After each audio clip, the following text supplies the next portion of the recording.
কিশোরী পুষ্টি, নিরাপদ খাদ্য এবং ওদের যে প্রকল্পের উদ্দেশ্য সেটা হচ্ছে যে জেন্ডার সমতার মাধ্যমে নারীদের উন্নয়ন ঘটানো এবং সেটা কিশোরী বয়স থেকে আমাদের যারা বয়স্ক মহিলারা যারা আছেন বাড়িতে কাজ করছে তাদের সবার যে আসলে আর্থিক এবং সামাজিক যে উন্নয়নের ব্যবস্থাটি সেটি আসলে ওরা ত্বরান্বিত করার কাজ করছে।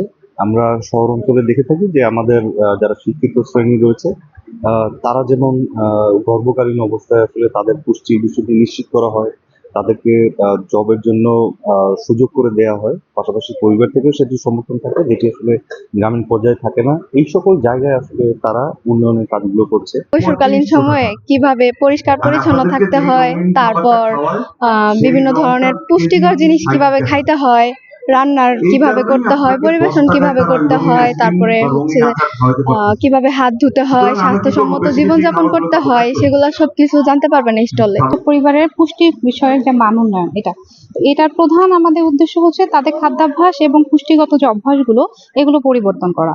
বিশেষ করে আমাদের যেটা অভ্যাস আছে এখানে আমরা দেখি মায়েরা বা আমরা যারা আমরা একই ধরনের খাবারের বৈচিত্র্যটা নেই, ওই বৈচিত্র্যটা যেন আমরা নিশ্চিত করতে পারি। এই জন্য তাদের বিভিন্ন ধরনের রঙিন ফলমূল, শাকসবজি এবং কিভাবে আমরা বিভিন্ন লোকাল যে খাবারগুলো আছে, ফুড আইটেমগুলো অ্যাভেলেবেল, সেখান থেকে কিভাবে তারা পুষ্টির মানটা উন্নয়ন করতে পারে, নিতে পারে, এটার ব্যাপারে আমরা তাদেরকে সচেতন করে থাকি। তারা উৎপাদন থেকে শুরু করে, যেমন শাকসবজি যদি তারা বাসায় উৎপাদন করে সেটা তারা জৈব সার ব্যবহার করে উৎপাদন করলে সেটা নিরাপদ হতে পারে, সেখানে জৈব বালানাশক ব্যবহার করতে পারে। এছাড়া তারা যখন বাজার করতে গেলে তারা যেন দেশীয় এবং সিজনাল ফলগুলা সবজিগুলা কেনে, এই বিষয়ে আমরা পরামর্শ দিই।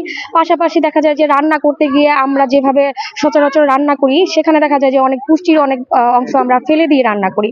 তো তাদেরকে আমরা রান্নার বিষয়ে একটু কিভাবে পুষ্টি সমৃদ্ধ উপায়ে রান্না করলে খাবারটা নিরাপদ হবে এবং পুষ্টিসম্মত হবে